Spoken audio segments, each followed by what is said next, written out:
Assalamualaikum warahmatullahi wabarakatuh. Selamat datang di channel Hari Kartini akan membahas masalah motor yang ada di muka bumi agar kita tidak awam lagi dan tidak mudah tiba dulu. Ya, di video kali ini kita jawab pertanyaan lagi ya. Ya karena di balik pertanyaan itu pasti ada ilmu. Jadi sekiranya kalian ada unek-unek yang perlu hanya dijawab, ya sampaikan aja di kolom komentar. Jadi untuk kalian yang ingin mengajukan pertanyaan, ya jangan sungkan-sungkan. Apalagi pertanyaan itu seputaran otomotif ya, bukan seputaran masalah rumah tangga. Duit. Jadi itu bukan ranah saya. Jadi sekarang kita jawab dari @andre_sercit. Ini tanyanya, saya punya motor udah mau 100.000 km, belum servis besar, biar aman mesin apa saja. Nah, ini pertanyaannya gak dilanjut.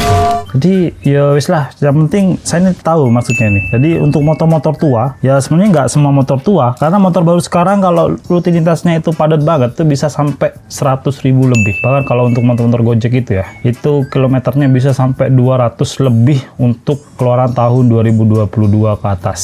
Jadi ini jawabannya. Saya jawab dari yang punya motor persneling dulu ya, seperti bebek, motor sport. Nah, itu yang perlu kalian rawat untuk kilometer setinggi ini, itu di area kopling, terutama kopling primer ya, kalau untuk motor bebek persneling. Jadi itu penting banget, soalnya kalau sudah di atas 100.000 km itu biasanya keausan sudah pasti. Soalnya di angka pabrik atau di buku pedoman reparasi pabrikan itu menyarankan untuk kampas kopling diganti atau diperiksa setiap 50.000 km. Jadi kalau untuk sudah 100.000 km itu pastinya sudah terlalu kucingnya di waria ya mau. Sudah terlalu, ya pasti aus. Dan kalau aus, efeknya itu akan bikin bahan bakar jadi lebih boros dan tenaga lebih ngedrop.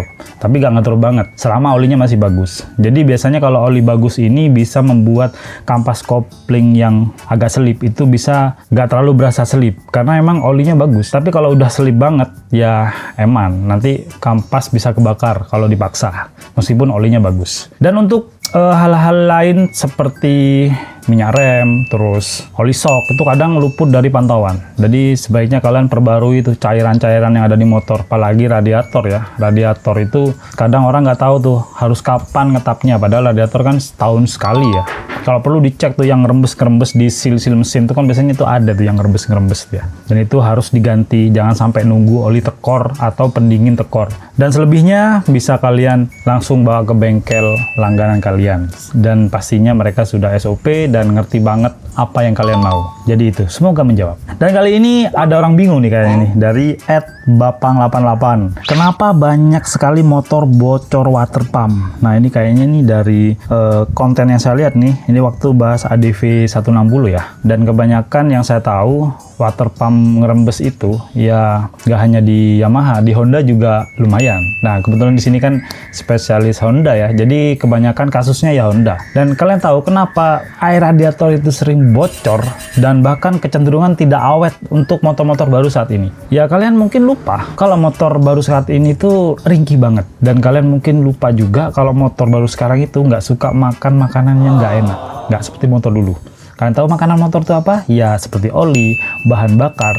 Itu sangat menentukan sekali umur ke depan motor baru ini. Jadi kalian kalau nggak percaya motor baru sekarang ini, coba kalian isi pertalite terus menerus, pasti nanti setahun ke depan akan ada masalah yang nggak kalian inginkan. Dan nggak akan kalian duga-duga, seperti matian, berebet, terus pompa yang tahu-tahu ngedrop, sensor-sensor yang tahu-tahu bikin jengkel dan bikin pengen ngebakar tuh motor ya. Tapi ngapain dibakar ya, mending jual aja, ganti motor lama. Dan masalah utama dari masalah water pump yang sering bocor ini, yang pertama dari kualitas spare partnya pasti itu dah. Soalnya kualitas spare part sekarang sama dulu tuh beda. Tapi lebih dipicu lagi dengan kondisi oli jelek. Ya itu sangat berpengaruh sama bagian dalam mesin. Kalian tahu oli jelek yang saya maksud ini bukan oli murah, tapi oli palsu. Dan oli yang hasil dari penyulingan yang dimana itu olinya itu aslinya hitam dan jelek, kayak muka lu kalau pas lagi gak punya duit tuh. itu dibeningin lagi. Jadi aslinya tuh oli jelek banget dibeningin lagi, dan alhasil kandungan besi yang sudah bergentayangan dari hasil pembersihan mesin sebelumnya itu nggak bisa dibuang. Yang bisa dinetralisir hanya hitamnya aja, zat karbon yang ada di oli itu sendiri. Tapi untuk kandungan besinya itu tetap bergentayangan di oli palsu itu. Makanya nggak jarang kalau orang habis ganti oli palsu itu nggak langsung rusak mesinnya, pasti nunggu beberapa bulan kemudian. Dan untuk faktor berikutnya itu dari faktor bahan bakar. Kalian tahu motor sekarang itu alergi banget sama pertalite, dan kalau kalian paksakan itu akan menyebabkan mesin lebih panas, dan kalau mesin sudah panas ya akan merusak komponen lain seperti seal, dan kalian tahu sendiri di water pump itu ada seal yang memisahkan antara air dan oli, dan itu bisa terganggu kalau terlalu panas. Dan yang terakhir yaitu yang menyebabkan water pump ini sering rusak, pemilihan air radiator. Kalian tahu sendiri kan, air radiator itu sekarang banyak yang palsu, yang dimana air biasa hanya dikasih pewarna. Ya lebih baik kalian milih air radiator yang jelas dari pabrikan mana. Supaya apa? Supaya komponen radiator kalian tuh awet.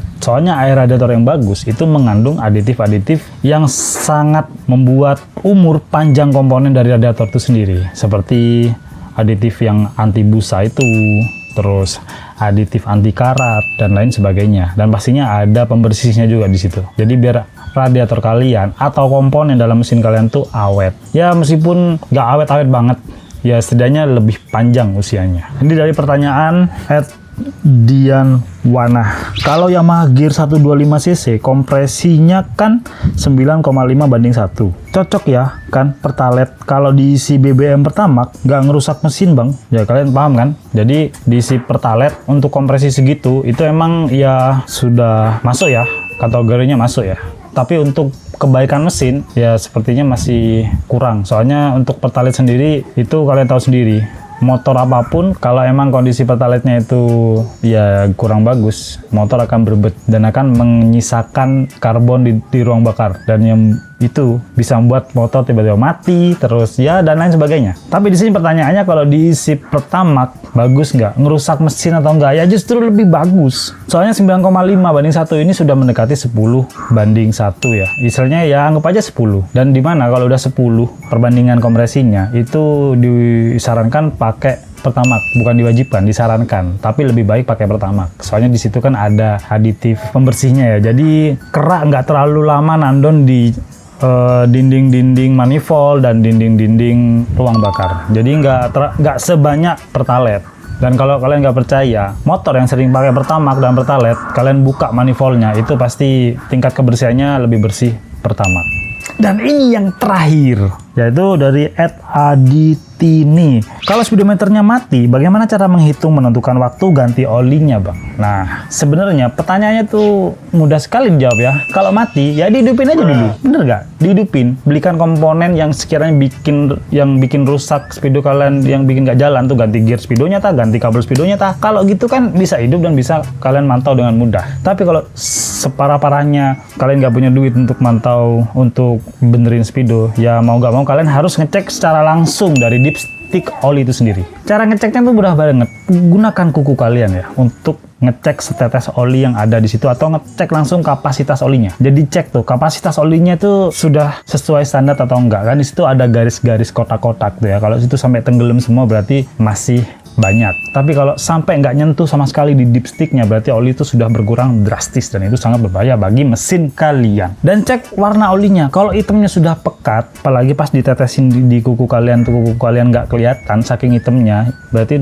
sudah waktunya ganti banget. Sangat harus dan diganti.